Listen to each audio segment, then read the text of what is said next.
It's time once again for Midnight's Edge After Dark. I'm Tom Connors, and we are live on the secondary channel, Midnight's Edge After Dark. Hit that like button, share out the stream, let everybody know we're here. We have a special guest with us tonight. I don't know how long he's going to stay with us. I know he's here for a specific reason, and if he wants to stick around the whole night, he's more than welcome. We have Paul Chatto here with us. How are you doing? Oh, I'm the special guest. Yes, you are. Yes, absolutely. Yeah, I'm not used to doing this stuff. Because you put a tweet out about a show that I watched the pilot episode for, and a script doctor watched. I don't know if Nick and Klobby got a chance to check it out, but we're going to talk about at least the pilot tonight. Yeah, that's all I've seen so far. Okay, well then we're on the same page. You're lucky. Oh yeah. Uh-oh. I'm not even going to say what script said in here. We had some fun with that. So anyway, Nick, did you get a chance to see the '90s show? Nick Weiser's here. How you doing? I'm good, man. Happy to be here. Hail to the chat, and nice to have Chato around as well. I watch your videos. I don't really comment or say anything, but you two haven't met each other yet. No, we've been on. I was going to say, I swear you guys have met before. Yeah, We've been on together. but happy to see you though. And I sadly had the most adult day ever, and I have not been able to have a chance to watch the show yet. So my goal is to watch it tonight. So I just got home a few minutes ago. I can't picture you adulting. Dude, imagine this. Yeah, DMV, stop currency cursing. exchange, light and grocery store. It was the most adult Nick I ever was in many years. I'm surprised you're not broken. And I am still here standing You're like, and happy to be here. Well, we're glad you're here, Nick. And of course, Thank you. Clobbering Times is here. How you doing, buddy? I don't think you got to see the show yet. Hey, Did I you have watch the not. I 90s show? did not even. I was gonna say you weren't a fan of the not original. a whole either. lot back then. I must admit, I didn't watch the old show. Nothing against it. I never saw it too much. I must admit, though. But I'm interested to see what you think. And Mr. Chato, you say Chato or Chato? Either works. Or Chato. Chato. I am a big fan. So. Thank you. Call As him I've said Chato. before. I'm a big fan of Todd and Nick as well, and a big fan of the chat. I didn't want to leave anybody out. Love you all. No. No, we got a yellow flash here who's spoiling the show because I've only seen the pilot, but I already knew he was gay. Yeah. He goes, the show's good until the I'm a Asian big fan kid of him, comes too. out. And then the show is nothing but him going guy crazy. I stopped watching. I liked up until then. All right, well, we're going to get into at least the first crazy episode. in the very Oh, good pilot. Yeah, he's actually only in love with a tutor for another character. We only get one or two scenes out of him. Yeah. Well, he And kind then of Script Doctor is here as well. He winked at Jody, the male hunk. Oh, the Kelso kid. Yeah. Oh, yeah. But welcome, Script Doctor. How you doing up in the Great White North? Oh, just got finished with my girlfriend binging that '90s show. Yeah. Yeah, you did not sound too excited when you came in. So we're going to get into that here. I guess we might as well just get into it now. So yeah, the 90s show has premiered on Netflix. It is, of course, a sequel series to that 70s show, which aired on Fox, I believe, for 5-6 seasons, I think it was. I don't know. I got the Blu-ray set and I can't even remember.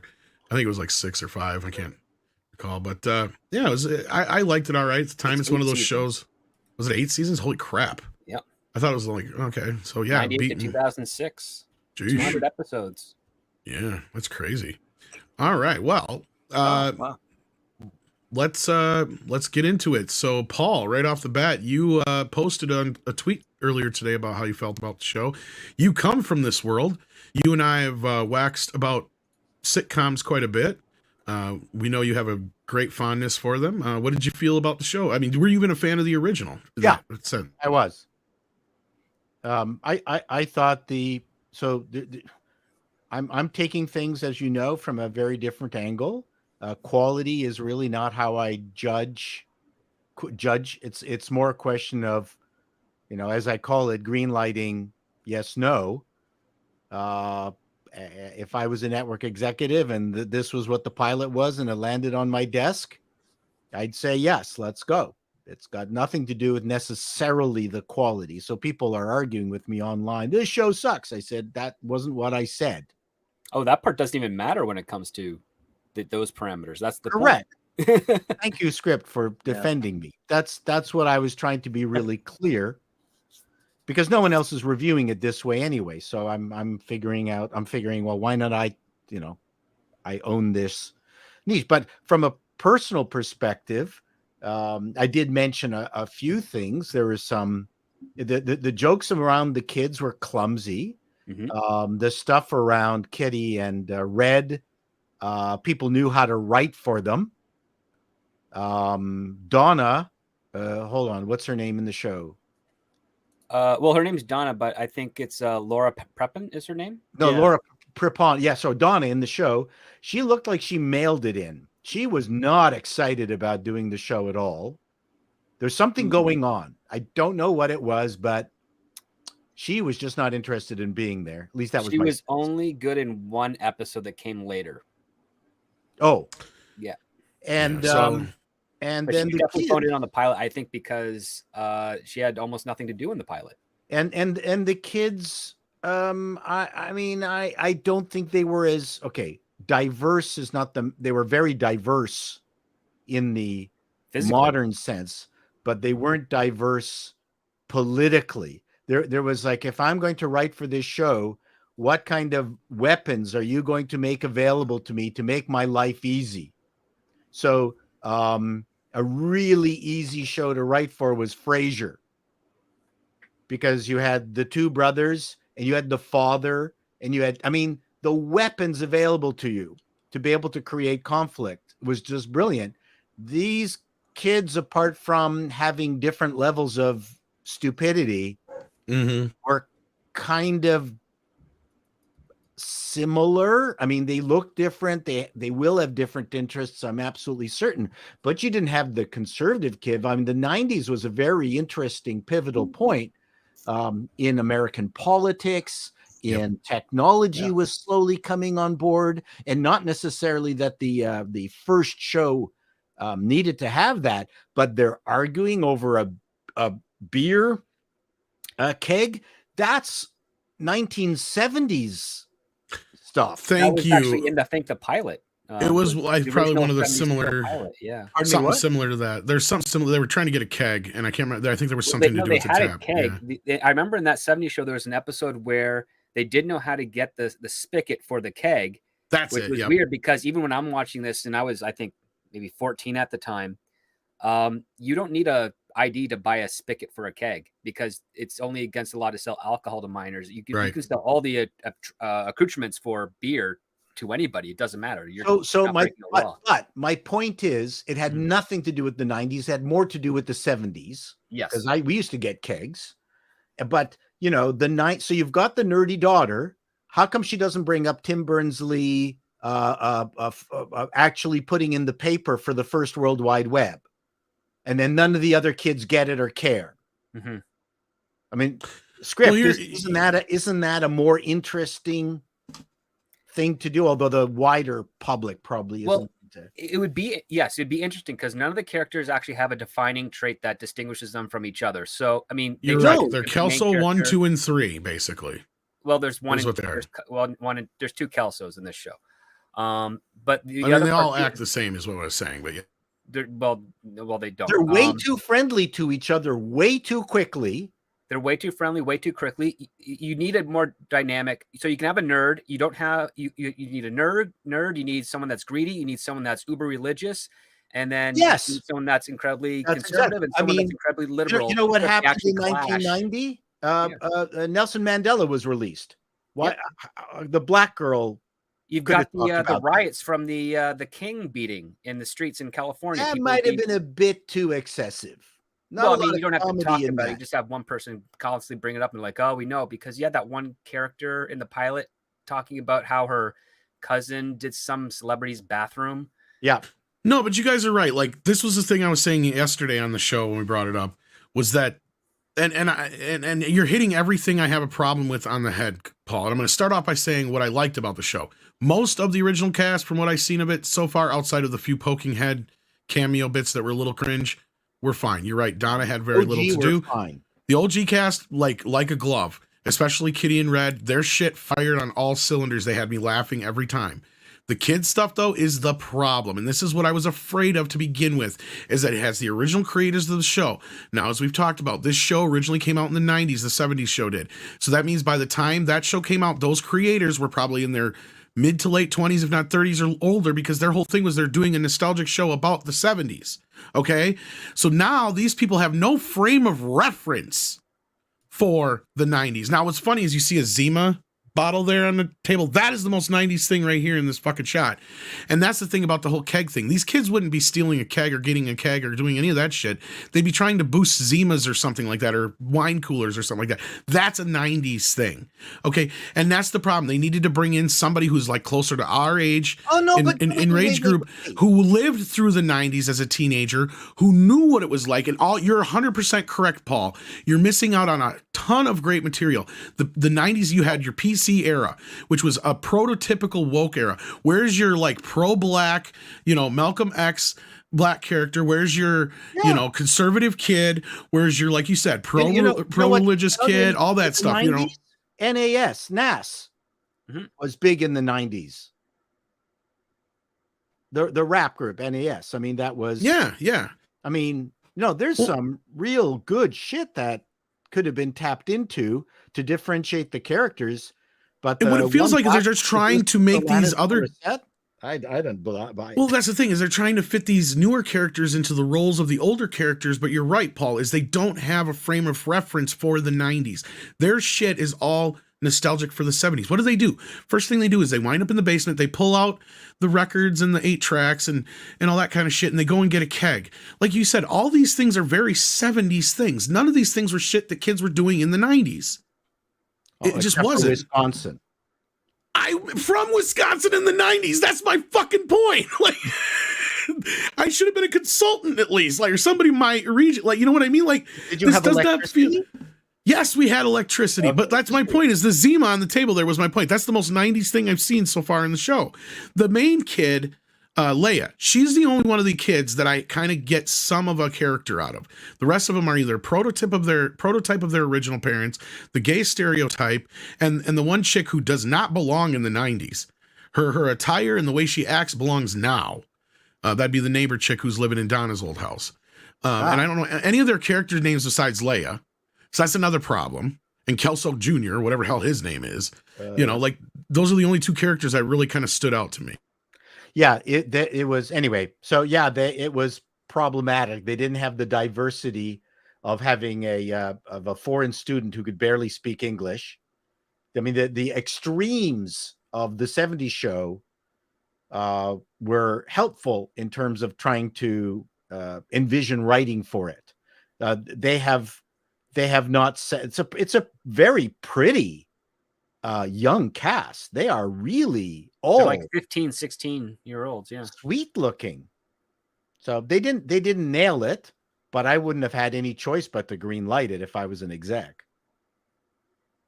Oh yeah, if you have Kurtwood Smith in there and Deborah Jo Rupp, that's immediately, especially after they did that 70s show, it's like, oh great, you got the 2 most popular characters from that franchise coming back. For this show, doesn't matter what else is around it. I want to watch a show with just those 2 people. We know that's successful. They were the hits of that series. So boom. And I haven't seen the other episodes, but I would have written into the contract that I want to see a smattering of the old guard throughout. Yeah, they're not there. They're not. Okay. No, you get Fez is the most recurring character. So, but you get one. You get somebody. Okay, you get somebody. Yeah, you get Kelso and Jackie. Well, they front loaded a lot of the cameos. Only in the pilot, and you get Donna 3 times. So she's once in the pilot. There's another episode where she comes in, and then she's there at the very end of the show. So these Carsey Warner, they're a pro outfit. And what was the influence that caused them to hire such a milquetoast group of kids? I don't think they have a frame of reference, and I think they should have. No, it's got nothing to do with it. It's not frame of reference. It's just it's actors only. It's only about the actors. Yeah.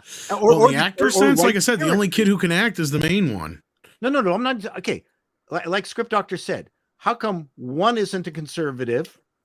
How come one is newly finding out about their political interests in, or even a centrist, or a centrist, or an apolitical And that's and this is something that harkens back to something that we have commonly said between here and a lot of the shows within this realm, is they keep boasting about diversity, which, to an extent, Hollywood has been always diverse, but we're always having a diverse range of personality traits, stuff that made a character, whether it was their religion or their background, whether they came from like a gang or a bad family or bad schooling.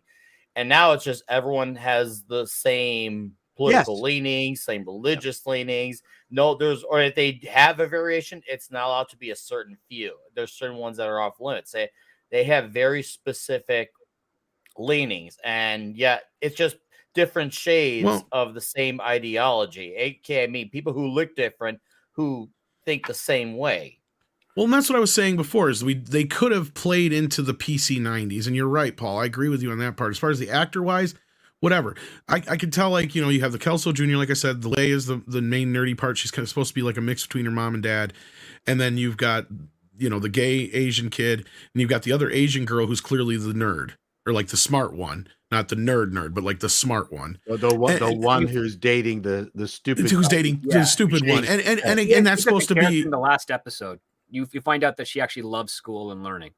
Yeah, I was gonna say, you could kind of tell she has last episode. Well, she had a moment in the first episode where I could tell she was smarter than she was. Like, it was kind of like it basically, what I was gonna say is it's an echo of Kelso and what's her face relationship. Jackie, thank you. I forgot all the characters' names. No, but it was like in a sense of like, it was supposed to be like a reverse echo of that or whatever. But anyhow, point being is, at least with the other characters, you can say who they are. Like you just said, Jackie was the ditzy chick who was always trying to get ahead. You had Donna, who was just the girl next door, the prototypical girl next door kind of character. You had Fez, who was the prototypical God knows where the fuck he comes from exchange student. You had, what's his face? The kid that moved. The rebel. Hyde, yeah, he's the rebel, and then of course the main kid being the nerd. With Topher Grace. So those characters were very well defined. And you're right, 100%. From the first show on, you already knew who they were. This, I'm having a problem telling who they are. Even Leia is a little unbalanced. Yeah. Oh, yeah. She's very unbalanced. She's too cool for her dad, but when she's around the new friends, she's exactly like her dad. And it's like, okay, you're not really consistent with what you want to do with her here. No, this is an issue I've seen with a number of pilots, is that they introduce the characters, but they don't quite establish them as effectively as other pilots have in years previous. They are juggling an awful lot of people. Yeah, they're juggling like 10 characters in this. That's hard to do. How long are the episodes? Yeah. It's a 24-minute. I think it's like 10 episodes. 24 minute. Yeah, because a pilot is supposed to introduce you to the character, what they are, where the setting is, what the show's about, and then tease you for what's to come. And it seems like the show missed quite a few of those things. Well, for me personally, they also had a lot of cooks in the kitchen in terms of the amount of staff within such a short time. And does that mean there's a bunch of writers involved too? Because I know lately Hollywood loves a lot of writers on their current IPs and properties. No, I think here's the thing, and this is my opinion anyway on this. I liked it. I'm gonna watch more, but I see where Yellow Flash is coming from in the chat. I can see things coming down the road that could really derail the show. And I think, again, like I said, between the casting and them just not knowing how to handle these new characters in the show, that's the bigger problem. Because like you have almost all the original people, as far as I know, behind the show. And so the show itself feels like an extension of the original show. In that respect, the production of it, the way it's structured, Kitty and Red, all the other classic characters, all that stuff feels like we've picked up, 25 years after the original show. Well, the show has 12 writers, so it has a pretty heavy staff for 10 episodes. But it has all the original production staff behind it, is my point. As far as I know, all the original players behind the show came back, from my recollection of reading the announcement for it. So, I mean, I feel that. That's what I'm saying. But I'm feeling a disorganization on the other half of things, and this is what I was afraid of. So, unfortunately, the new kids are not selling me on their new characters. I can barely even remember anything about them half the time. So, that part of it I'm not excited about, but I am excited to see where they go forward with the rest of the characters. But the fact that you said that they're so front loaded with all the cameos doesn't make me too happy, because they end the first pilot episode with a preview of the entire season, and it's basically just showing you the rest of the cameos. Yeah. I gotta ask you, Tom, what with the humor, and maybe Script or Shadow could answer this too. With the humor, does it feel like they're trying to like not offend anyone with the humor? Does it feel like with the humor they're trying to does it feel restrained at all? Like they're like almost like a punches are being pulled equivalent? Not really, because Kitty and Red and the rest of the crew, like the older cast, like they're all just like I said, they hopped on a bicycle, right? Okay. They're Well, the same good. characters they were thing. before. It's they're struggling with these kids. Like Paul's right, the jokes are forced. They're not coming from a natural place of how, like you said, if we set up all these different characters where they would have had different backgrounds, what do you do when you put them all in a room? Well, you have a few antics ensue, and that's what we're missing here. We're not getting that. And that's what I think they missed out on. That's where the poor writing involved with the show is, or however you want to put it. I don't know who to put it on specifically, but it's these kids. It's the new kids, unfortunately. That's the problem. Well, I mean, the kids even in that 70s show weren't all that interesting in comparison to Red and Kitty. No, but there was a balance there. The balance isn't here now. I mean, you had Fez in the 70s show that was able to get away with some pretty outrageous sexual references because he didn't know what he was talking about. That was one of the jokes. He could get very extremely sexual because he didn't know what he was talking about. But most good shows, it's the ideas of the characters that potentially make you uncomfortable, not the thing that they were saying. Mechanical jokes like, when Kitty says, points out that her breasts are sprouting. I mean, right. Really? I don't think a grandma would really care. No. In fact, a grandma would say the opposite. Oh, you're still not very curvy. Yeah. It would be about food and eating. Yeah. Yeah. She's like, you're as scrawny as your father. We got to plump you up, sweetheart. There you go. Takes you to the kitchen. Yep. Or you could just had her say, well, you definitely got your father's figure. And a little kitty laugh, Yeah. That's actually, that joke fits. And then you just have Red go, thank God, or something like that. Just whole thing. But as I pointed out, Eric mentioned her period, and he'd be embarrassed. It would be Donna that mentions that and embarrasses Eric. Yes. Yeah. I did notice that felt a little off. Nobody cares about that, but I mean, it's again being consistent with your characters. What are the things happened in the 90s? Not that the 70s show was particularly political, but if you've got nothing to work with, first of all, you have Dr. Dre and the Beastie Boys. You could do grunge. 15. The Filthy grunge 15. Was huge at this that time. Was 90, 91. Yep. That was a big one with the parental advisory label. You were at the very end of the Reagan era. Not that you want to go there. Actually, this is the beginning of this is the midst of the Clinton era. The beginning of the 90s was the end of the Reagan. But like Script said, they've established this is supposed to be 50 or 95. So like, was it? Okay. Yeah. So it's like midway. So yeah. So if they're talking 95, they could have easily had kids get in like Jenko jeans and the fishnet shirts because those were on the rise, especially like in the that was my other issue, Nick. Thank you. Scenes. Those were hugely on the rise. Look at 9 Inch Nails and the Corns of the world. They were blowing up, and everyone was wearing the Puma stuff. Nick, right there, you wouldn't have hit Wisconsin yet. Well, no, that's not true. We did. I was going to say, dude, I'm in super suburban in Illinois, next to Wisconsin. We have. Well, here's the thing that the chick next door, and this is what I was saying earlier about her being like a modern kid supplanted in the 90s. She looks and acts like a kid trying to emulate one of those grunge goth chicks from the 90s. She doesn't actually have that thing going on because the clothes they got her in are too newer, and the only one who's actually wearing anything that's remotely like something people would wear in the 90s, especially in Wisconsin, is Leia. What she is wearing is spot on. Like that is something that most girls her age wore at that time. And obviously the Kelso kid, just because he's running around in a Packer jersey. That's it. Those are the only two kids that I could say are actually wearing anything that is remotely He's the 90s. Kelso kid.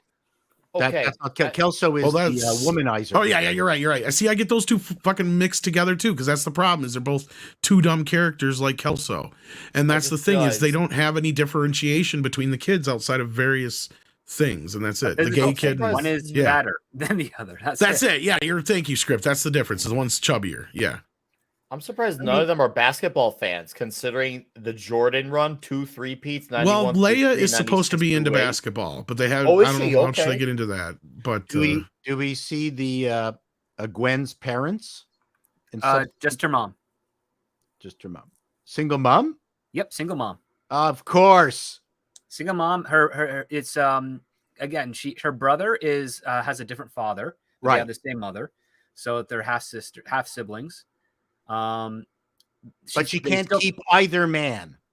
She can't keep either man. They've whatever happened to her, they've happened to her. She's dating Fez now. The kids do see their father, but not often, because one of the daughter, her father's a truck driver, and the son, his father is a baseball player, an American baseball player for a Japanese baseball team. That's outrageous. How do you write for that? The only joke I saw so far in the preview for what's coming that felt like an actual 90s joke to me thus far was when the mom of whoever comes in and says, "Who yelled at my boys?"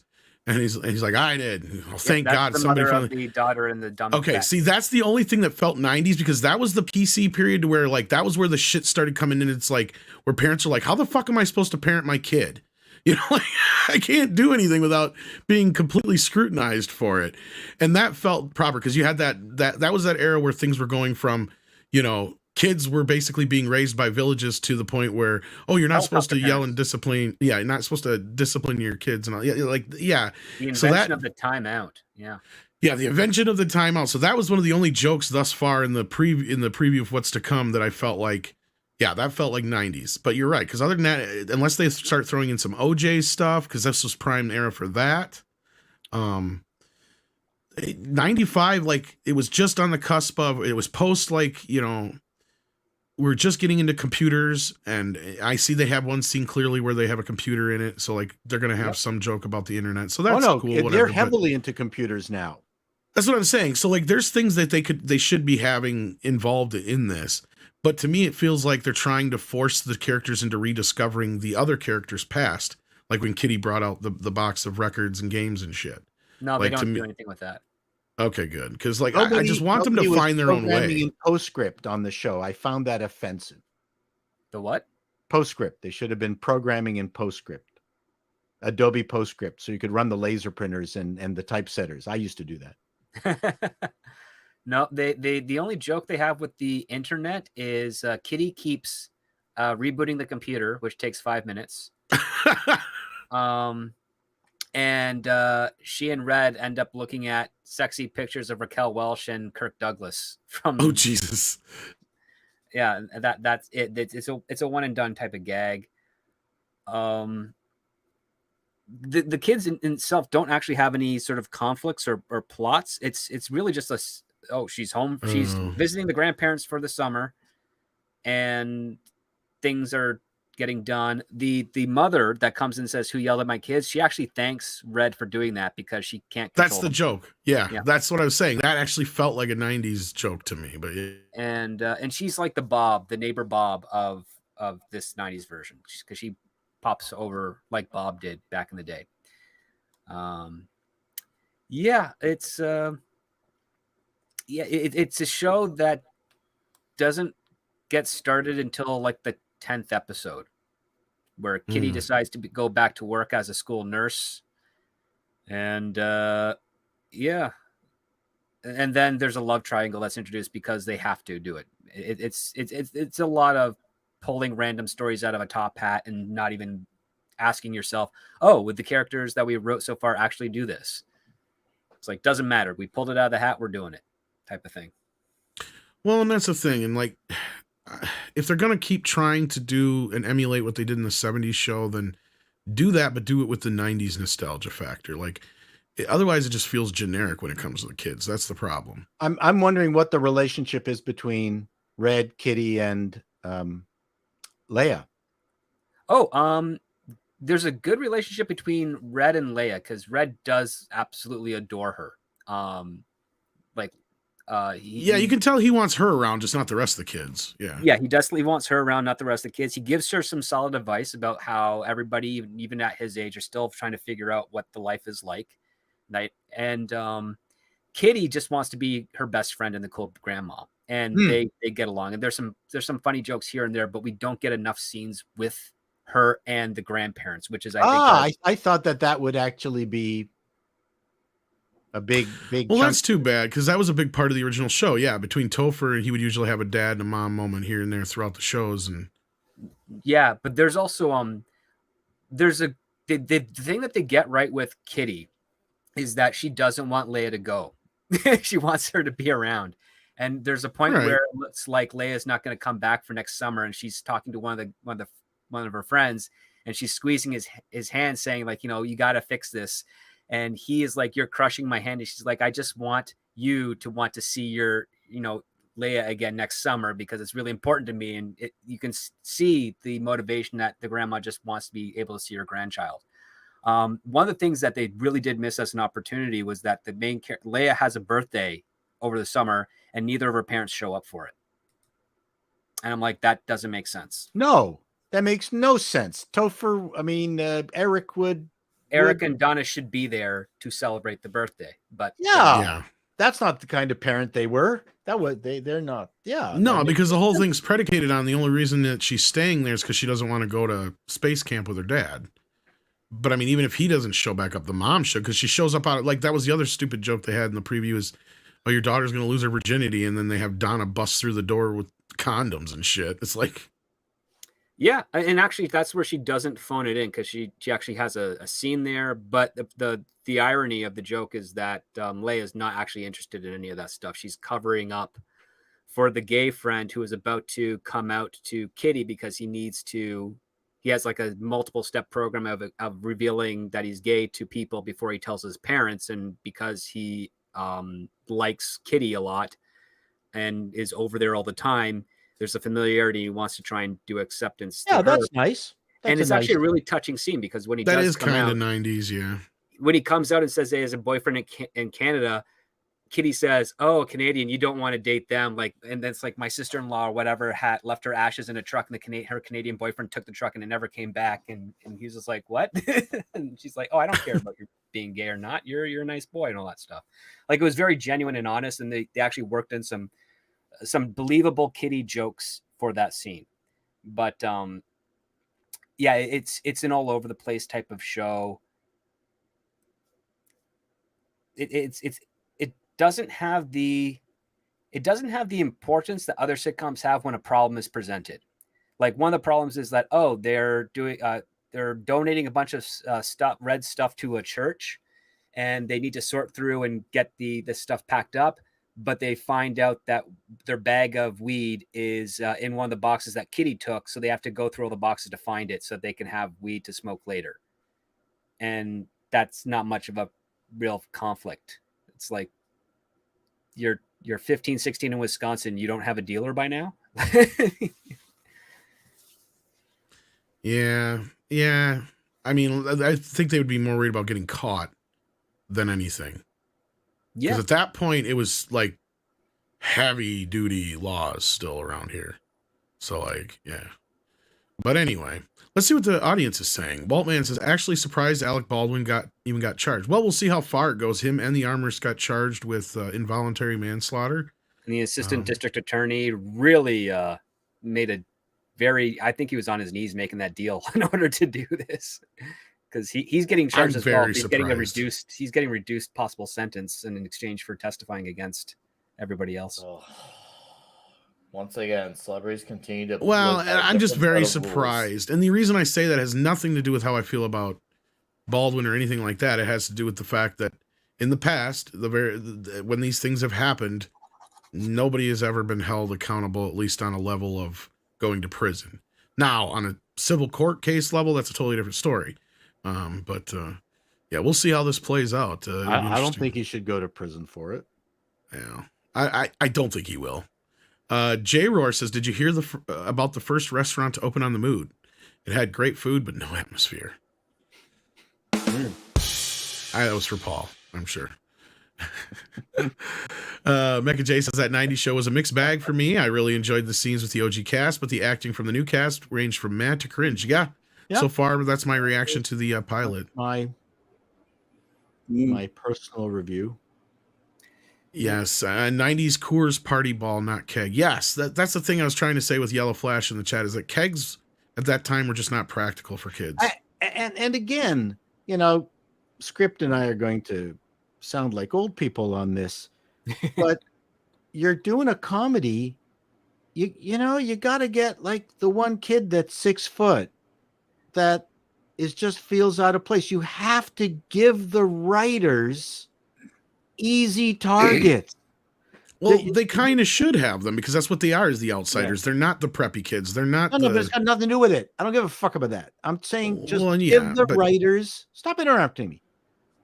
They need to give the writers easy targets. Like, again, we can go back to the original Night Court, where you had Bull and the Jewish bailiff. I mean, you had just an unbelievable range of people that were easy to mechanically write for. They're not doing it, and you have to, for this show, you almost have to be of Dostoevsky to be able to write for this. Yes, because it suffers from the fact that they're negating the potential for conflict by keeping them all homogenized, essentially. That's what I liked about the original Night Court pilot, is you had Dan Fielding, who he was pretentious and he loved money and fashion. Like, that's as much as we kind of really got in the first one. Then you had the law clerk, who was a woman before Mac came in. She was ridiculously like by the book, procedural, schedule, timing. Then you got Harry the judge, who's affable, having fun, comes across as irresponsible and jokey. And then you had the defender, who she was kind of not as well defined, but just wanted to do the good job that she could. And then you had Bull, who he knows that he's very limited intellectually, so he's trying to work on himself. And in that pilot, he's like, I'm reading a new word. I read a new word in the dictionary, and I try to use it for a month straight in context. And he mispronounces that word all the time. And that's the joke. And you have a collection of characters there that you can play off each other, because they all have different points of view, but they're all there for a common purpose. Whereas in that 90s show, the characters all don't really have a different point of view. And they're only in the basement because this show demands that they hang out in the basement. There's no actual logical reason for them to go there. Like in that 70s show, the kids went to the basement because they didn't want to get caught by their parents doing, weed in the basement. It's like, we just want to get away from the folks. Here, they don't have that conflict, and they should. Kitty should be the ones like, I don't want to let Leia out of my sight because I don't get to see her so often. So she should be hovering around her all the time. And Red should be like, let the kid do her thing. And so long as she doesn't bring any friends over here, I'm happy. There's conflict there, and that's easy to do for that dynamic.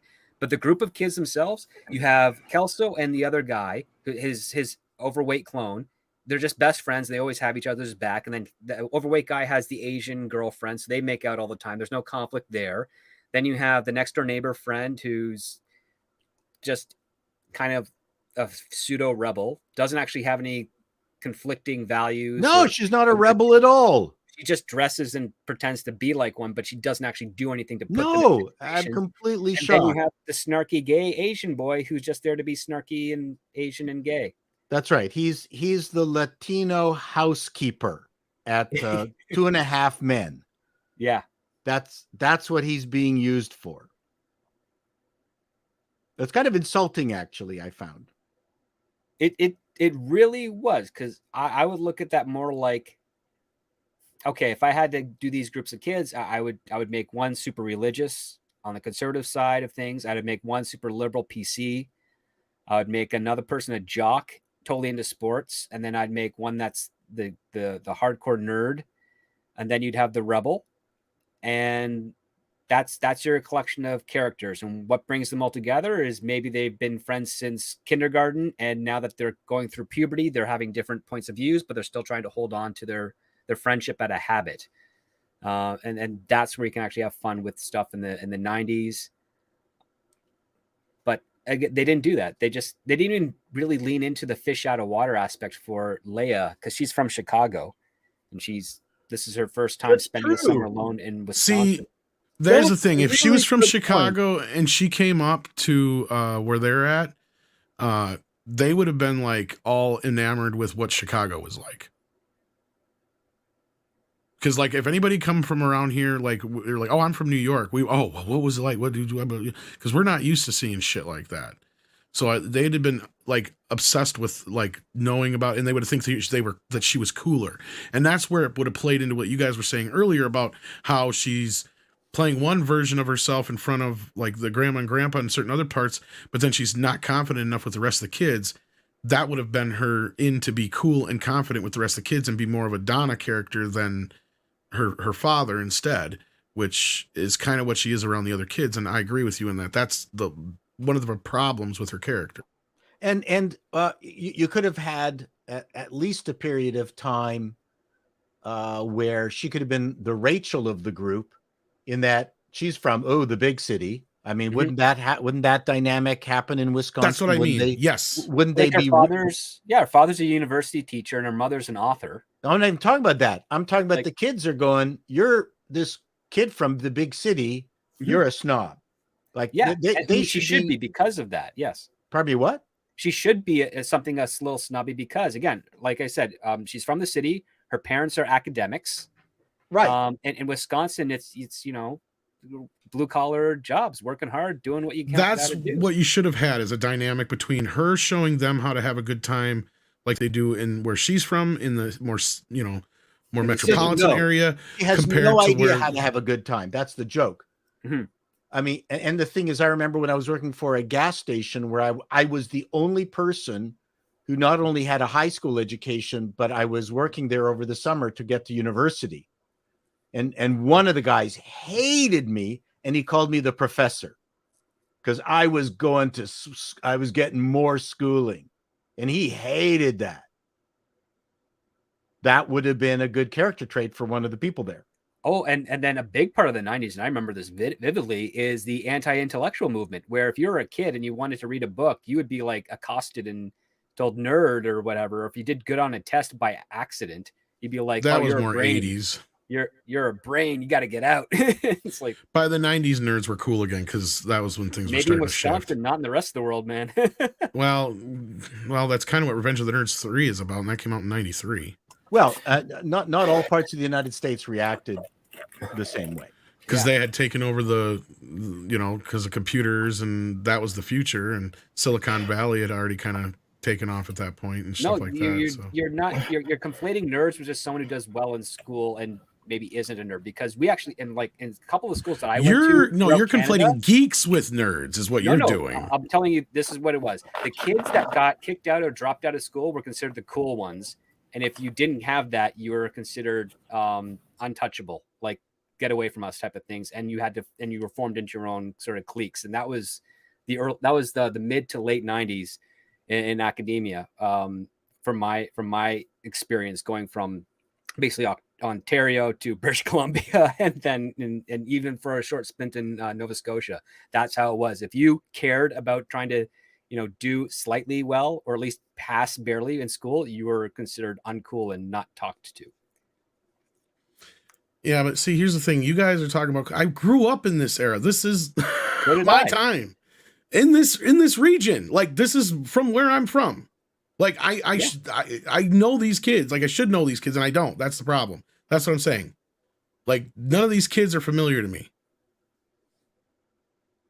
No kid is bragging about having a foil cover comic book that they thought they're gonna have their kids be put through college with it. Like, you would think, especially like X-Men, like that was a big deal. Like, especially when there was that big craze about the the foil covers and the variants and having the number one, especially with the image boom too. There was a bunch of tech nerds at this point too. Like, I know, Paul, you'll like this because there was a lot of us that were into like the new CD players and everything else that was coming around, and MP3s were just kind of coming into the scene, and we were starting to get into that kind of technology and that kind of stuff. So the music nerds were having a field day between all the different kinds of rap music that was coming out, to grunge, to the ability to have digital music at your disposal. And it was a hell of an era. There's a lot of these things that these kids are not even into that we were. It just doesn't feel like kids from the 90s is what my whole point has been from the start. Because yes, there was a bit of what you're talking about script, but we always had to have the smart kid around because we always had to have somebody talk to the cops or the parents.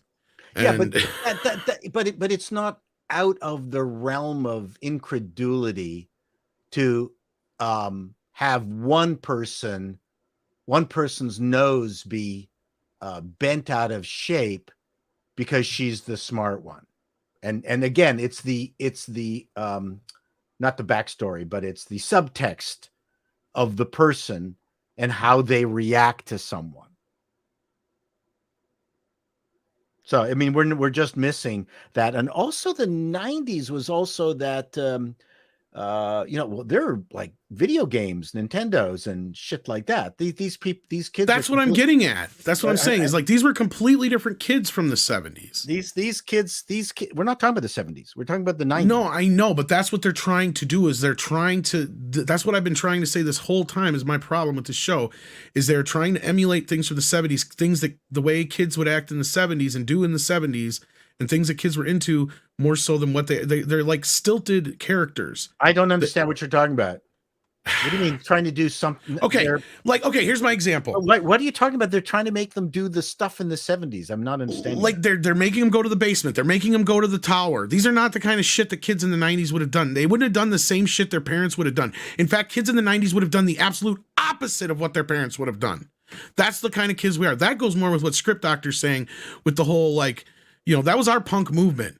Was we're not going to do what you guys did. We do our own thing. Like that was kind of how we did it. We didn't do like the little basement party things like that so much. We did field parties and other things like that. Yes. But it wasn't like, we weren't sitting around listening to records albums, smoking doobies. We were out driving around listening to CDs, smoking bowls. Sure. Right. There's the big difference. Like there's no progression with these kids. It feels like these kids are stuck in the 70s with the writers is what I'm trying to say is like, they don't understand how to write 90s kids. That's weird because there's like a plethora of material to go off of, and there's so many easily accessible points of reference, and there's so many like stuff that we watch from the 90s to this day, whether it's movies or shows. Like you have an endless a pool, an ocean of stuff you can go off of to reference. Whether it was movie like Tom's agreeing with you. Tom's agreeing with you. Oh, I know. It's just you would think that. I'm trying to get at that they should have this in the can is what I'm trying to get at. This should be like a no-brainer as far as them nailing the environment around the 90s. But it sounds like from what Tom's saying, they just don't. Well, when I think of the 70s show, the episodes that stand out to me are like the Star Wars episode, or things that were heavily influenced by the 70s. Right. And I don't feel that here. At least I'm only watching one episode, mind you. So Script may know some things I don't about what's coming up. They go to rent a movie. Okay. And they do a joke where Clerks was rented out and it's been out for 6 months and you'll never guess who rented it. It was Leo, the pot smoker, played by Tommy Chong. And he's been watching The Real World a lot. And what he ends up doing is he tapes over Clerks with his Real World audition. So they can't watch that movie. Oh, geez. They end up watching Free Willy, and they all like it. Well, that's another thing. Most people didn't know what Clerks was in this area. I was the person who was. Yeah, not enough people knew what Clerks was. Yeah, like I was the kid introducing people to Clerks and Friday and shows and movies like that. Like, kid works at the video store, so it makes sense. I guess I'll give him that then. But he doesn't seem like he'd be into that's the thing is he's too into himself than he would be into anything else. It seems like. Yeah, but I don't know. Well, the fact that not a single kid has a Nintendo Game Boy is just that's what I'm saying. Yeah, you don't have a nerd there at all, like a tech nerd or anything. That's stupid. Like that's just ridiculous. Well, and that's usually what our cliques were made up of. We always tried to make sure we have somebody who's good with like the technical stuff, and the kid that was always good at knowing how to get booze or weed or whatever it was, And then you had like me. I was like the music guy, so I always had the music. That kind of a thing or whatever. And we always had our people like that we all knew and we would cruise between different cliques, but we always had our main crew that we would cruise with, but we didn't act like these kids did. That's what I was trying to say is it just, this feels like these kids are out of place. I don't get it. Tom, it almost sounds like you were actually embracing, wait for it, diversity. Oh, we did that plenty. Yeah. Oh, I know, and I did too. I had tons of friends in various circles, and they were of very many different backgrounds. I had friends who I can tell were probably we'll just say not religious at all, and I had friends who were definitely very Christian. I had some who were Hindu or Muslim and stuff like that. I knew all sorts of people, obviously all sorts of races, all sorts of punks, hardcore kids. I even got along with a few jocks too. Even it was cool, but no, it's My groups were much more homogeneous, okay. way more homogeneous. We didn't have that kind of variety. Yeah, it took 3 years in my high school before we broke all the barriers down between the cliques. We still had them. Oh, we had them. But that's high school for me. Like in regular public school, you didn't have it was your tight group of friends and that was it. And Yep. Yeah. So these are 15-year-olds in 1995, 15, 16-year-olds in 1995. So you got to figure out that movement. Put it this way, you have a range of opportunities, a range of options, and a range of kids to put together under whatever circumstance you choose. And they just did not make it easy for a sitcom writer to write gags for most of the kids. That's it, bottom line. Yeah, sadly. That's basically, we agree on that for sure, because I don't know who these kids are. I don't. Leia's the closest one to any of the kids that I can kind of relate to. Oh, the womanizer, the Kelso, that's easy. Yeah, that's what I'm saying, though. They're too cookie cutter. There's nothing that differentiates them. Cookie cutter's fine. Don't underestimate the value of cookie cutter when you're just trying to get some jokes out. You can worry about advancing the character later. Now we have a womanizing sexist guy. We've got a big, dumb jock-ish kind of. He's not really a jock, although he likes sports. Oh, yeah, he's on the football team. Yeah. Is he? Yeah, he's on the football team, and there's a gag in the show where he hasn't been exercising all summer, so he's trying to cram it all into one day. Well, that's a good gag. I like that. It's a good gag because he's so sore afterwards he can't really move. That makes good sense. Mm-hmm. All right. Well, Toga Free says, Rebel Moon opinion, Netflix burning money. I haven't seen the trailer yet, but I know what it is. This is that Zack Snyder Star Wars pitch that got it's the Magnificent Seven in space, which was already done, called Battle Beyond the Stars. This is true. Yes, and much better than that'll ever be. Oh, yeah. Yeah. So on that part, as far as Netflix burning money, that's all they know how to do. But the CEO stepped down or whatever I heard. I haven't got to look into it yet, but interesting on that. Big Boss says, for nerd collecting comic books and cards. Oh, yeah, bubblegum cards were big then, too. Pogs were starting to come in, but, like, those were more of a kid thing. Yeah. I mean, I got, like, I remember... Oh, God. Beanie Babies. Jesus Christ, were those big then? Yes. Ninja Turtles toys, man. Oh, yeah. They were starting to fall off in the mid-90s, but yeah. They were around the mid to late, but still, they were. Power Rangers came in and they took over there. Years. But speaking of old franchises coming back, and this is hopefully something that Paul will be interested in, unless he has to take off here. I don't know how much... I figured you would. But I don't know how much of a Tron fan you were back in the day, but we've gotten an update on Tron 3 with Jared I've watched Leto. them all. I mean, as a 3D artist, it was mandatory. I mean, Tron. I figured. they're when we were doing video games, anytime a 3D movie came out, I closed down the shop and paid for everybody to go see 3D. The first Toy Story. So what you would have been, yeah, I was gonna say, I've heard stories like that. Yeah, closed down shop to go see Phantom Menace or whatever. Yep, Disney moving on. Tron Ares. Joachim Roning in talks to helm Jared Leto in sci-fi sequel The Dish. Yes, that's definitely like a I don't know who this guy is. What are your thoughts on Jared Leto? One of the Pirates of the Caribbean films and the Maleficent Did he? movie. Okay. What are is your he thoughts on Norwegian? Jared Leto as anything? Well, he's a decent actor, but he runs a cult. So I don't know what to think of the guy. Oh, does he? He's got his own Really? like Jesus cult. Yeah. Wow. Like, he's Did not- Jesus and they I follow him did not know everywhere. that. He's got his own private island and everything. Yeah. Really? Yeah. I haven't seen him anything. Jeez. I haven't liked him in anything I've seen so far. He's an Likewise, interesting Yeah, me actor. either. The other part too is I don't know Either. how if he's ever really done in something that made him enough money to where he could afford an island. He was a rock star. The rock star part you're forgetting about. Oh, so he Script. toured a lot. Yeah. Yes.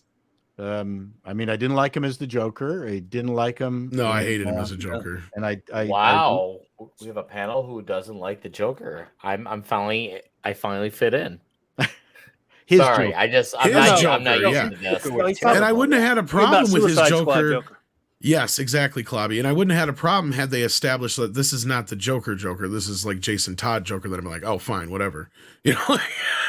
Yeah, but no, was that's where I had a Blade problem. Runner. He was just terrible. And then I didn't yeah, like he him was in good. Blade Oh, yeah. Runner.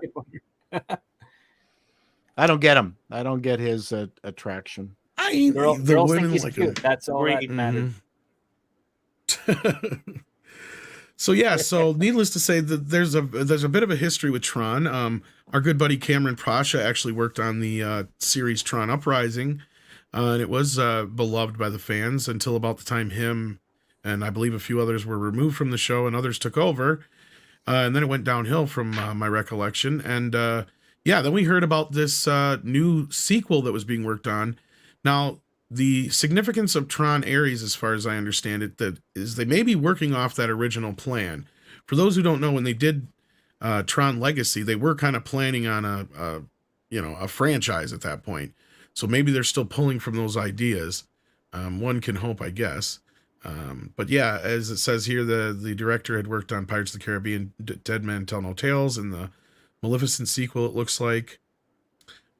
So yeah, it looks like things are moving ahead. They're working on the script now, according to this. This is something we hadn't heard too much movement on, but I was just curious if people were even interested in a Tron sequel at this point. What do you guys think? Nick, are you interested at all?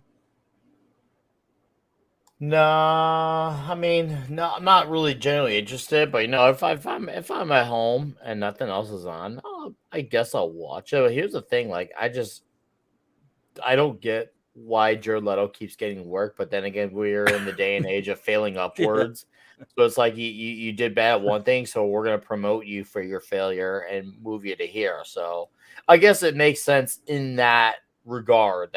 That's why Jared Leto's in this. So I really honestly don't care. I know what I care about. That's coming out in 2023 and 4. And if anything else surprises me, well, that's just great. I'd be surprised if this comes out before 2025, right, Script? Yeah, I mean, Disney's not really in any rush to get onto the Tron franchise again. Even though I'm just saying, by the Tron time you figure Legacy- they finish the script, they shoot it, they do the special effects, everything, you're looking 2025 at least. there's been 2 or 3 scripts that have already been done circulating around of a Tron 3. They all feature the Korra girl in the real world, not so much in the grid, which I think is why they didn't use them. But yeah, it's been a nightmare for them. They were actually on a decent rise after Tron Legacy came out, and then they did the Tron Uprising show. They were pushing for Tron, but that was around the same time they bought Lucasfilm, and then they just gave up on it. And I don't think they're actually really interested in it. I think it's Jared Leto and his personal production company that's pushing for this, because they've signed on to attach, and he's been attached to this movie for 6 or 7 years, I think. At least 3. I was gonna say, I think we first announced his attachment to it a while back, because when they first announced this was going forward again was when Daft Punk was going to produce it, but then they've since broke up, so I have no idea if they even have any involvement anymore. And then they announced Jared Leto was somehow attached to it. So yeah, I don't care. Yeah. Well, you were going to be the next one I was going to ask, Paul, because yeah, curiously enough, It's my whole Tron era. thing, yeah, It's my era. I saw it when it came out. right. It was a Marvel We were there for the 3D as much as anything else because it was groundbreaking. We knew how long every single frame took to render. All that stuff was important to us. Right. But the Jeff Bridges, the second one, was vaguely entertaining. But well, they're both Jeff Bridges, but I mean, you know what I mean. The second one. I think its time has passed. Like I don't care. I think you're kind of right, Paul. What do you think, Clobby? The original is one of my all-time favorite movies. In 1982, I went just nuts for it. I went like 10, 11, 12 times to see it at the theater. Loved the game. Looked forward to a sequel for a long time, but 28 years was just too long to wait. I did not like Tron Legacy at all. I was just extremely disappointed by it. So now I'm at that point where, especially when you put a guy named like Leto involved in it, makes me even less open to a sequel. Not that I wouldn't give it a shot when it came out, but can't get into it. Can't get into the idea of this guy being involved. Didn't like that last one. So I think I just waited too long to do a damn sequel, to be honest with you, for me. So that's where I am. Yeah, I'm with you on a lot of that, and I agree with Script that the only reason I think this has any life in it whatsoever is just because Jared Leto showed some kind of interest in his production company. He's probably behind it or whatever, to where I don't think Disney gives that much of a shit. But they'll do it just because he's involved, I think, is the only reason it's happening, to be honest with you. Because, I think Paul's right. Its time has passed. I said earlier on Paulie's show when we brought it up, I'm like, to me, this kind of feels like one of those Terminator or Alien situations where we get one or two good movies out of the franchise, and then from there on out, they just struggle with it, I bet. I mean, if you want to see a in-game movie, not movie, but animation, Sword Art Online really is the offspring of Tron. Not familiar with that. Sword? What's it Sword called? Sword Art Online. All right. And it's an anime. The first two series are brilliant. The first one's pretty good, very anime-ish. But the second one, somehow they cranked up the psychological side of it, and I couldn't believe it's the same movie but same series but different. It's quite amazing. Yeah, I just like I pointed out here, Mecha J said $5. I was excited about this until Leto was announced to be in it. I'm also a little sad that Daft Punk won't do the music since they've retired. So I haven't heard their names attached to it in years, so I don't think they have anything to do with any of this. Yeah, stuff, they're just now Daft. Yep. Yeah, Punk went and left. Being a punk. They only play with the left hand on the keyboard. Yes. So it's just not as good as it used to be. No. But with that, Paul, did you have to head out on us here, or did you have a few more minutes? I gotta go. I have. All right. To Well, go. thank you for hopping in and talking 90s show. We talked about it a lot longer than I expected to, but it's interesting considering we don't really get sitcoms anymore. I know that's something we've talked about too. So it's kind of refreshing to see a sitcom back, but at the same time, kind of disappointing that it isn't. I'm wondering whether its time has passed. It's now heading into the territory of vaudeville. Well, maybe there's a video for you in your future. Yeah, I mean, I hate to admit it. But I'm just wondering whether it's time. Are we getting like a Frasier update too and a couple other ones? So maybe that's a way to kind of gauge this between Night Court and Frasier's getting updated. You didn't know that? No. Yeah. I've heard that. Yeah. I've heard that. I think it seems Why does coming everything soon. need an update on the freaking planet? Well, it's not an update. It's a sequel series. That's different. Oh, so they're older? Yeah, it's a return. I guess I'll have a slightly He's more in open another mind to state it. with another family member doing something psychology. Okay, Yep, I'm coming going to later dial this back year. my Yep. contrarianness a little. I'm dialing back a little since you mentioned it like that. I'm going to dial back a little. Yeah, I'm surprised you hadn't heard about this, Paul. This has been talked about for a little while now. Yeah. Nope. I did not know. Look at that. Yep. In fact, it's going to be showing later this year. Yeah. As far as I know, it's got all the remaining living cast back, so, or at least for the most part, anyway. Well, the father's him the and his only one that brother. passed away. Father's That's what I gone. say. Yeah. So those And the dog.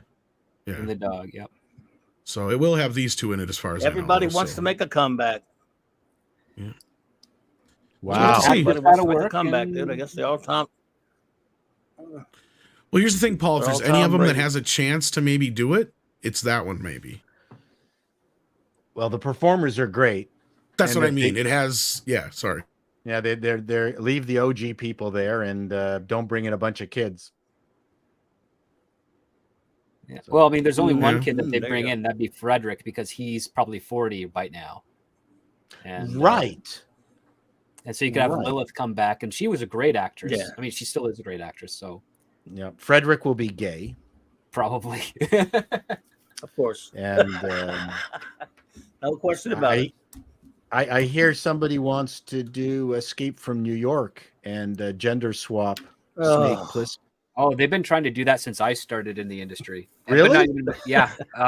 One of the first things I lobbied for when they put out the assignment for a follow-up to Escape from LA, and yeah, I was coming up with an Escape from Florida pitch for them, and yeah, they were taking as much as they could. It's been circulating every couple of years. They always bring up the Escape franchise, and yeah, I guess the most recent one that John Carpenter heard a few years ago, mind you, like he said this in the article, is that they might be doing another one with a woman as the lead. Well, there you go. You just buried the next story, but yeah. But Thank again, you for being here, Paul. that's been circulating for years. Just Yeah, you're the only right. people are talking about it now is because it's his 75th or birthday. 75th birthday, and he was on an interview or whatever. Yeah, he was asked about it. Yeah. Oh well. We'll probably see it tomorrow, Yeah. Tom, and Yeah. maybe new script. Outside of the Halloween films, Have a he great said evening, whenever he's Shadow. been involved with any of these reboots, Take he care, says he sir. puts out his hand and they put a check in it. Yep. So check out Call Me Chado. It is a great channel. Paul does some great work, and he might pop in on the morning show. You never know. He always pops in from time to time. And I'm little over 5,000 subscribers away from 100,000 subscribers. There you go, kids. So get on over there and subscribe if you haven't already, please. Wow, nice. I'm sure one of our mods will share your You're link in gonna the get chat. it, Thank so- you so much. Everyone go to your local Blockbuster. I'll get that added to sign the, up with a different account and subscribe on every computer in the place. That's it. It's time to use my kids' computers. Kids, don't watch this, but I need to subscribe. But don't watch this. It's not safe for work. Yes. Well, thank you for being here, Paul. I appreciate it, Okay, buddy. no problem. I'll see you tomorrow. Bye. Good night, sir. Have a great night. But yeah, there's actually kind of a segue in the whole Escape from New York business. Because, yeah, like Script was saying, he was out celebrating his 75th birthday, and he was asked about the Escape from New York remake that's been in the works for a while. And he's like, last I knew, they were going to gender swap the character. So that is the latest there. But the thing is it has had a movement. I don't know if you remember last November, the guys who were behind the Scream reboots are now behind it. If you remember, we reported on that. Yeah, they're trying to do it with, Yeah. and if they're doing the gender swapped one, I guess it's not going to be Snake Plissken, but like Cooter Plissken. Then there's some other Coochie animal. Pliskin. Coochie Cooter. Something of that nature. She got like a turtle tattoo somewhere. I don't know. Or a clam. Wow. Or a clam. So yeah, for those who don't get the joke, he's the one-eyed snake. Yeah. Trouser snake to be more. Yeah. If it's the daughter of Snake Plissken, I might be interested, but without Kurt Russell, I don't give a fuck. Like, there could be some potential for a next generation kind of thing, but even then, it seems like you'd be really stretching. Like, at this point, you let John produce Escape from Earth and get it over with. It's like, if you're gonna do this shit, that's what the next plan was originally going to be, Nick. Because Escape from LA that's kind of why well, here's the funny part about this, and I'd love to find the interview, because this was from like, I would say early 2000s. 99. Yeah, 98, 99, early 2000s, where John was talking about his whole plan with this, and they were talking about, well, Escape from LA didn't turn out the way you wanted it, and you had a plan for a third film. And he's like kind of talking about how that's why Escape from LA was kind of a remake at the same time as a sequel, because he was reestablishing the character, because it had been 15 years since the first movie, and he wanted to do the trilogy with Escape from Earth being the ending. So he had to set that up along with reestablishing the character, and it kind of just became a muddy mess of what Escape from LA was. But I mean, in retrospect, Escape from LA has aged better than when it did when it first came out. It was kind of a thud. It was like, yeah. It actually, it went to pay-per-view really quick. VOD, yeah, it did. It really flopped quick. in theaters. Yeah, because the ending of that film is that there's no power. Every electronic device on the planet is done. And remember, the circling idea was like there's only a few like Saturn V rockets that are analog, and they're going to try to steal one of those to get off the planet. Was the the basic premise. Which is too bad. Even if we would have got it in animation, that'd have been cool. Or even I don't even think we ever got like a comic book adaptation of it. Ooh, see, I'd like that. Just a combo No, there wasn't. adaptation.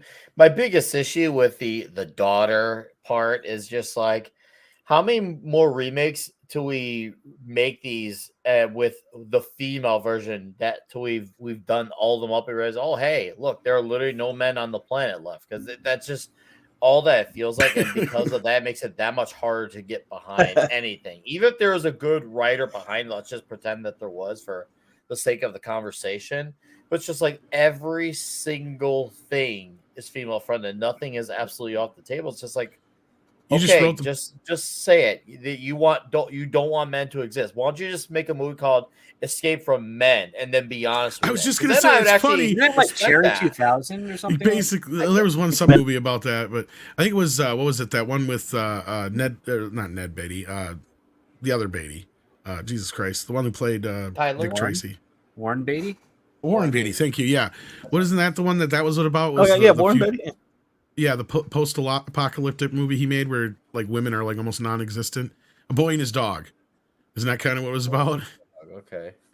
So he's like searching for a Yeah, woman he wasn't or in that. whatever. Don wasn't him in Johnson that? was in that actually. Oh, that was Don Johnson. You're right. Thank you, Clobby. I'm sorry. I got him mixed up, but That's you know all what right. I was It's based- talking about. It's, Yeah, it's based on a Harlan Ellison book. Yes. Or I was gonna short say story, you just whatever. rewrote the ending for Escape from Earth, Nick. In blood. They go to Jupiter or some other planet, and it's a planet that doesn't have any men on it. And Snake's just like, oh shit, and Well, we that's the already- ending. in the last few years, we already got an attempt of a story where all the men die except for one, and that was Why the Last Man, and they really screwed the pooch on that. That's what I'd heard. Yeah, Oh yeah. yeah, like Troy just It brought up here in the chat. It feels like these things are just being made to patronize, saying, "Look, we changed every single thing into female fronted," and it's a takeover at this point. It's a straight up takeover. I mean, anyone It could came try to about go because ahead. the film industry needed a new angle in order to market movies, and before we got the predominantly female led films, the one hook that kind of broke in and got investors interested was, oh, your main character, your lead of the film is not a man but a woman in this mystery or spy thriller or action thriller. And that was different because we hadn't seen many of those prior to that point. You get a handful of recognizable ones. But the thing is, like, they really wanted to be among those recognizable ones. They wanted the next Sarah Connor. They wanted the next Ellen Ripley. They wanted those types of movies, and they were investing in those. But the problem is that the people that were writing them weren't giving us the next Ellen Ripley or Sarah Connor. They were just giving us, an ex-Marine who happened to be female and can never be beaten. It was basically the bad writers that had interesting concepts, just gender flipped them in order to get into the room and get the sale. And now we're suffering as a result of it. Yeah. Yeah. No, I agree with you, Script, and I agree with actually everything that you said. And here's the thing: yes, there are a few franchises. Like, I'm sure if I break it down and think about it, where you do a gender flip version, and it could be interesting. I'm not gonna say that none of them can't be, because that would not be true. I'm sure if I think hard enough, I can find one or two. But it's clear that they write one character. It's the girl boss with the straight face who hates everyone, and she does terrible things to even good people, but it's okay because she's misunderstood. So the ends justify her means on her behalf. Well, I think the bigger problem is they like to act like they're doing something new. This is nothing new. There has been gender swapping and race swapping since the beginning of way before movies. Even the 80s. In the play, in Harvey Dent plays, was a and- detective Harvey novel Dent. about a white guy until Richard Roundtree got involved. yeah. Well, that's not. Harvey Dent in Batman 1989, played by Lando Calrissian. Well, I'm Harvey just saying, Dent, like they even Yeah. like the Odd Couple is a great example. They have a female version of the Odd Couple. All it is it's the same fucking play, same fucking play. The only difference is you just have women playing all the parts. They've But been it's doing kinda that weird since that years you've ago. got the women playing the parts, but they don't have custody of the children. I know, isn't it funny? And then they did the same thing in the 80s. They did a black version of it, where they literally used scripts from the old 70s TV show. So like this is nothing new. Nothing they are doing has not been done before. And they're not doing it in any clever or interesting way. That's the problem. Like I would not have a problem with the daughter of, or a gender swapped version of, or a race swapped version of a lot of these characters if they were just interesting or good characters or good actors for the role, right? Like that's my bigger thing. Like I didn't have a problem with any of this stuff before any of this crap. So like that's, to me, like, I don't care. Do a female version of Robin Hood. That's interesting. You know, something like that could work. But if you're going to do it now, that's the problem. Is now they're all hung up on the, the whole patriarchy bullshit that, that's what it's going to be about. Instead of, just being a cool, sexy female Robin Hood instead, or something like that. I'm just surprised we haven't gotten the reverse of Earth Girls Are Easy with Earth Guys Are Easy. That would be hilarious.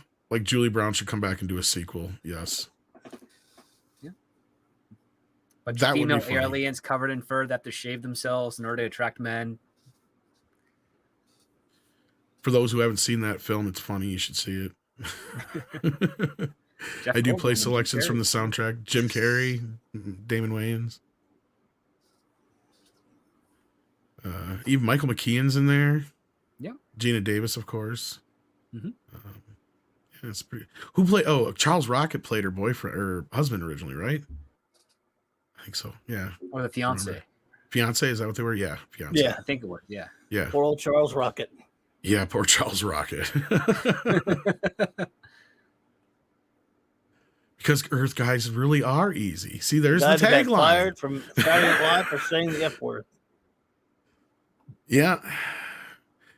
Yeah, he has quite the history. That's all I'm going to say. Jack White says, I sent you an email with a link to an article for an amusing story to share with the panel. Let's see what that was here. Wow, where'd it Is it go? anime related? Oh, probably. Not seeing it here. Let's see here. Did it go to my spam? No. How long ago did you send it? Because I'm not seeing it.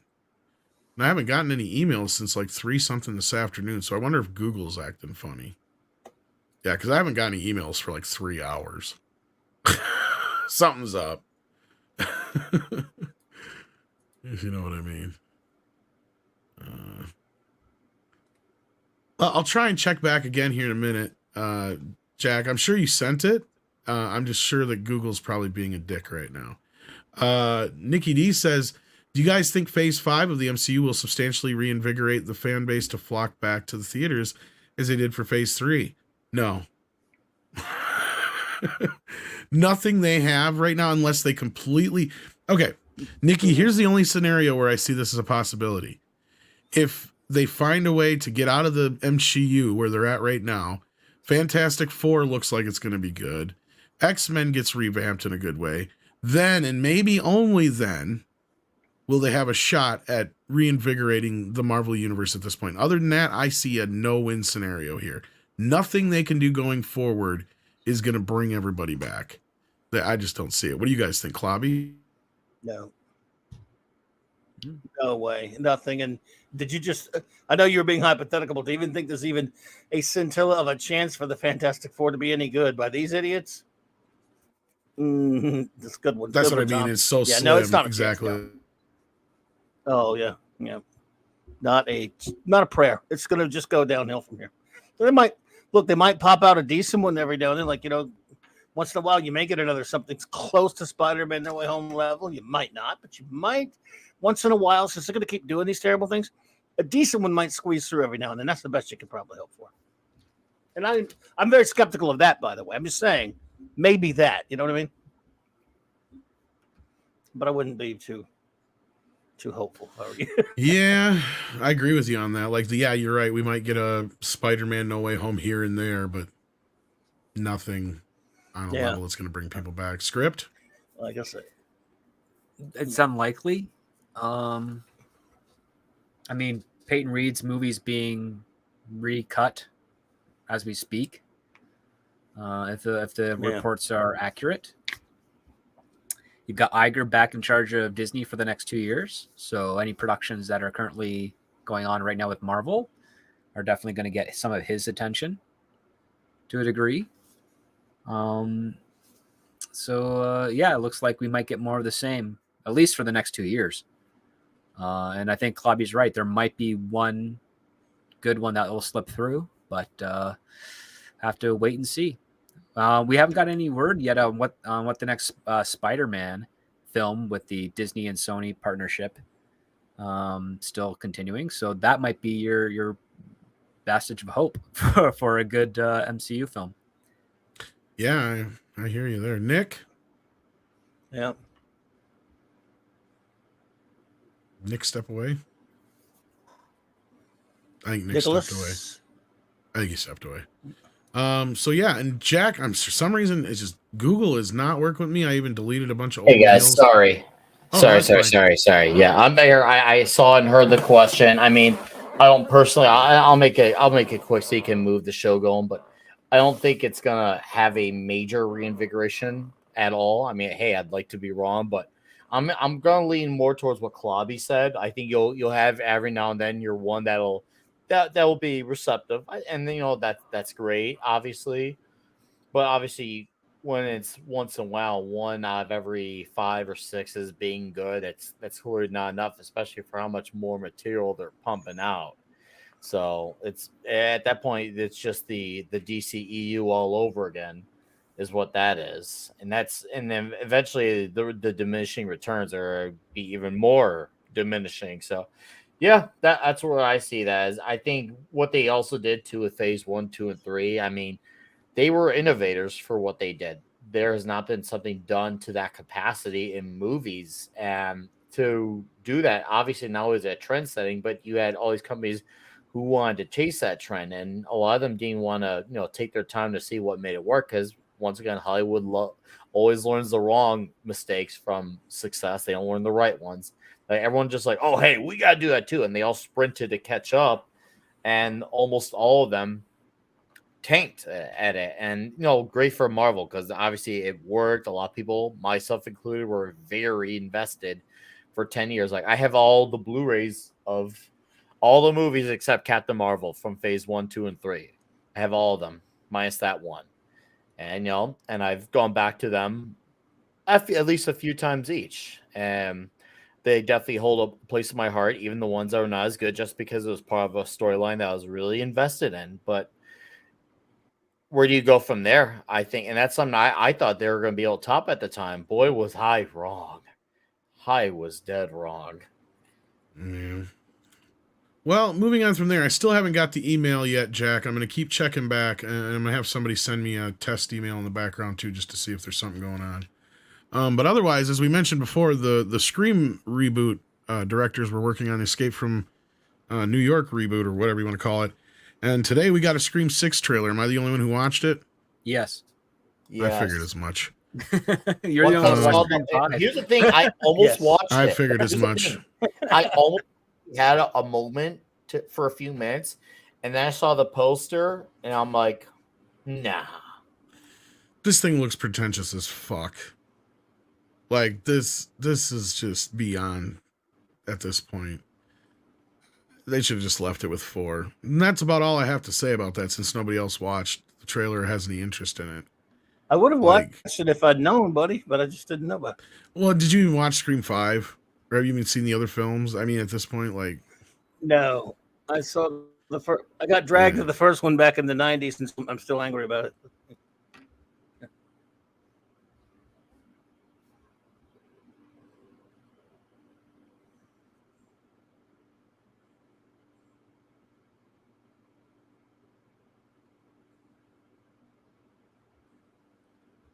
Sorry, I got pulled away for a second there, and nobody said a word. Of course. Was Scream 4 good? Define I'm good. sorry. No, that's fine. I was just like, oh shit, there's nobody talking. Was Scream 4 the one where it was Sydney's cousin that was the bad guy? Yes, and I didn't mind that one so much because it was okay. It wasn't nearly as good as the first three, but it was like, I liked how it commented on remakes and sequels. And that's the thing, is that movie already did what Scream 5 is trying to do, only better. Scream 5 just tried to blame the fans.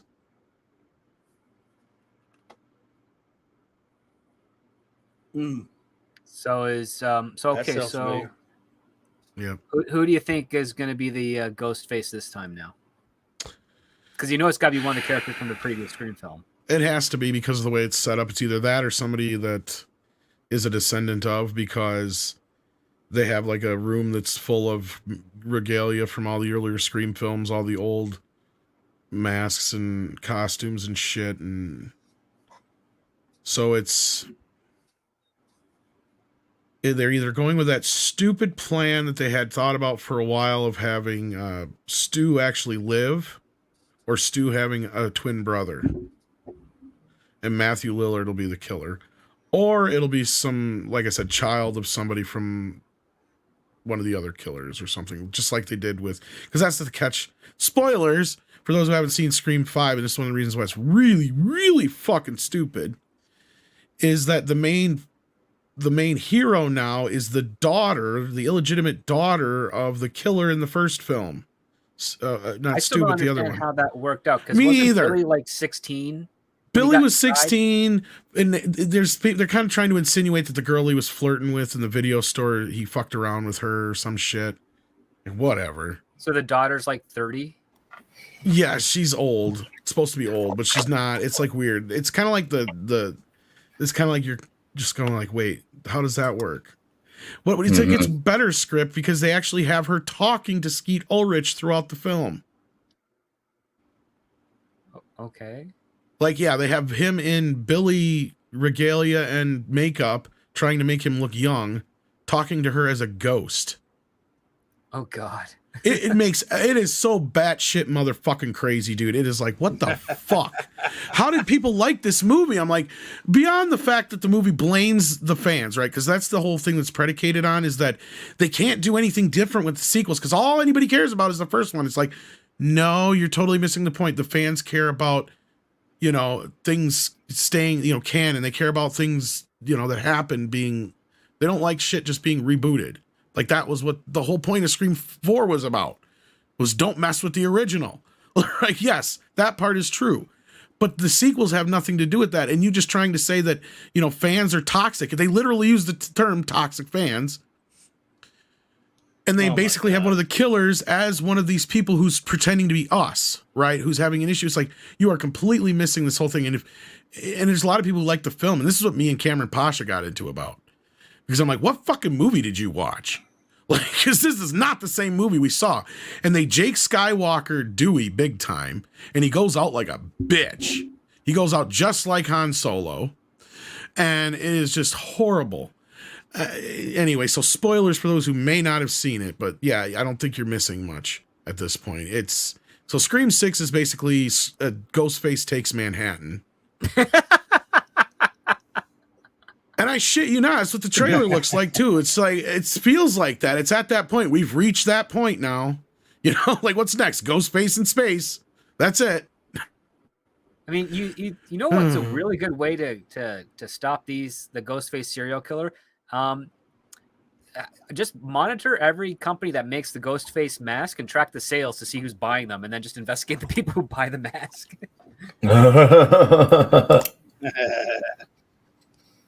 Because it's like, yeah, okay, so it's the Stab movie makes their Stab mask, which I think is like green or something of that nature. Just look for who's making the white ones and follow the receipts.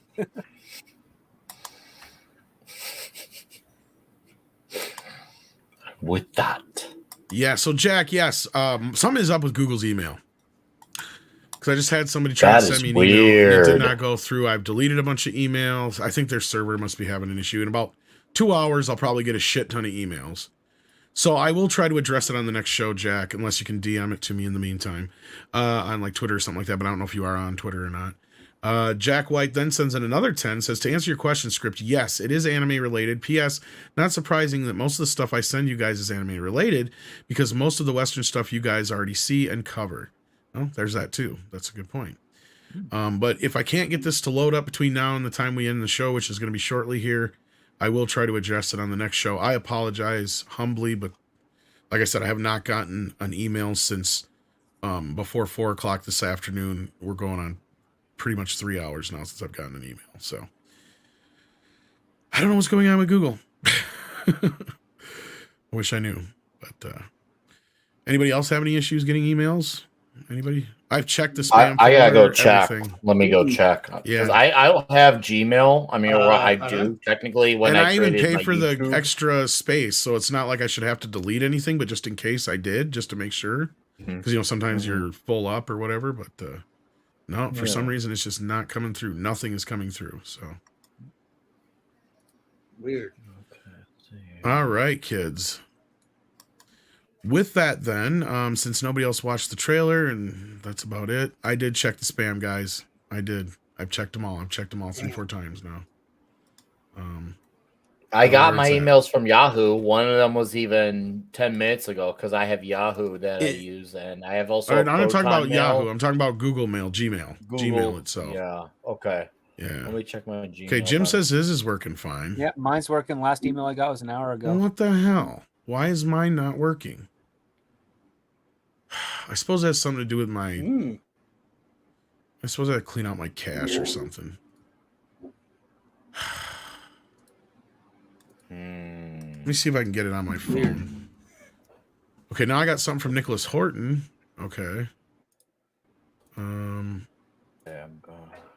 so I got that. That just went through, but this is from... says 9:50 this morning or yesterday morning, and I just got this now. Oh, okay, here's the second part of it. Okay, so this is a 2-part. I didn't even see the original of this. Okay, so Nicholas's just went through here. That's weird. So how come I got Nicholas's but nothing else? That's weird. Fucking A. Okay, I don't have a Gmail sub because I just looked on my Google. It says you need to. It says set up your Gmail account right now. So yeah, I have Google, but not Gmail. Yeah, it's not So, coming through on my I'll tell you. phone either. That is really weird. I've never really heard of that, but stranger things have happened in the world. Crazy. Sorry, Yeah. Jack White. I know Tom would be all in on showing this. Yeah, I'm not, for some reason, it's not coming. Let me check my phone again here.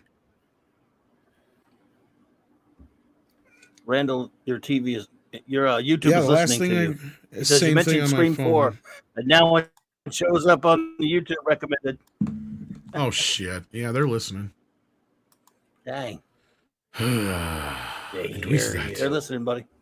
I hear you. Sorry, Your phone Jack. thinks your I'm phone's not sure what to listening do with this. I will get to this eventually, though. I promise. Yeah. And then he says, I think Google just doesn't like you, Tom, and doesn't want to. It just wants to flip the bird. I know, right? Right. Well, if you're on Facebook or Twitter or something like that, you could send it to me on there too. If not, but I don't know if you use the socials. So I apologize for that, Jack. I don't know why it's being a jerk to me right now. I'll refresh it again here just to check. No, nothing. Nothing. Checking all the spam again. No. Nothing. Dang. Huh.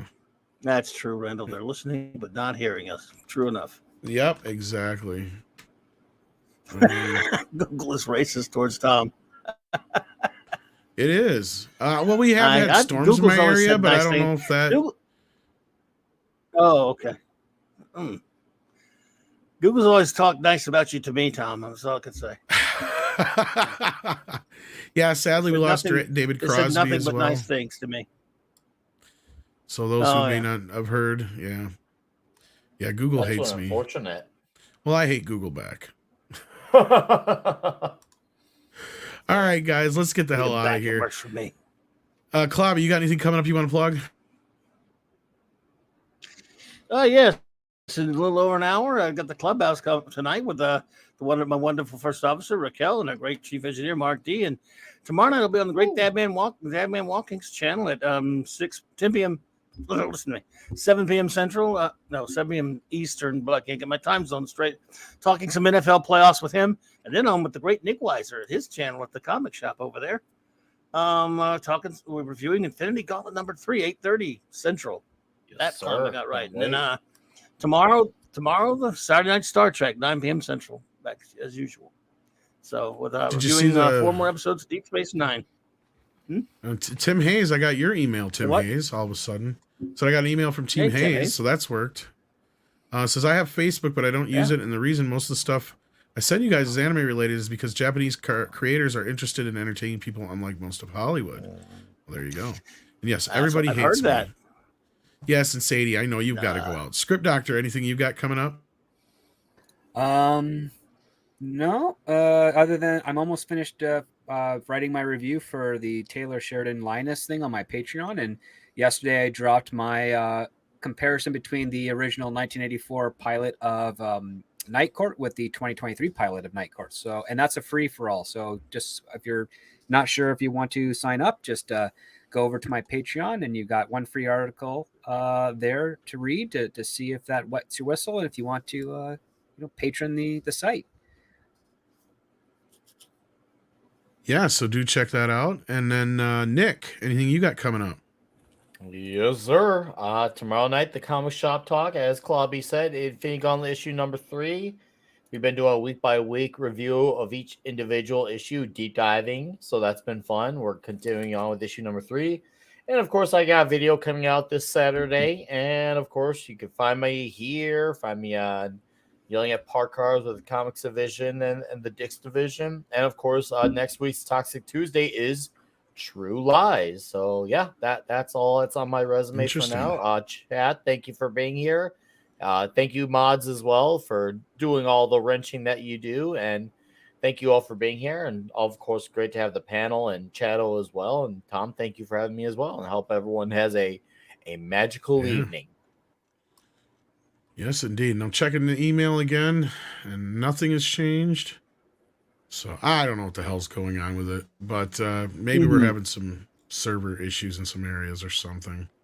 Who knows? About what's going to happen, Tom? You're not going to think about it. Yeah. And when you don't think about it, it's going to pop up. Well, that's what I said. In about 10, 20 minutes, hour from now, I'll get like 20 fucking emails you watch. Yup. And we've been dealing with storms for the last day. that's- So, yeah, it's been hard to say. So I'm surprised my net hasn't been goofier than it is. Like, surprised, like, Clobby sounds like he's on a delay to me. So I don't know if it's me or Clobby. So go figure on that one. But anyhow, with that,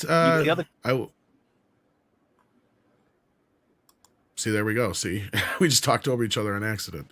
At least on my end. shit. Yeah, Nice. see, I don't know Sorry, how bud. it's coming through. No, don't be. Like I said, there's clearly some kind of delay between the two of us at some points here, between one of us here. But anyhow, we'll fix that by wrapping it up.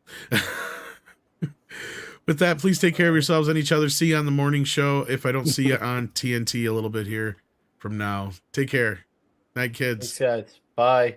Bye. As a reminder, I've been here when it was glory hole days, and I've been here when it wasn't.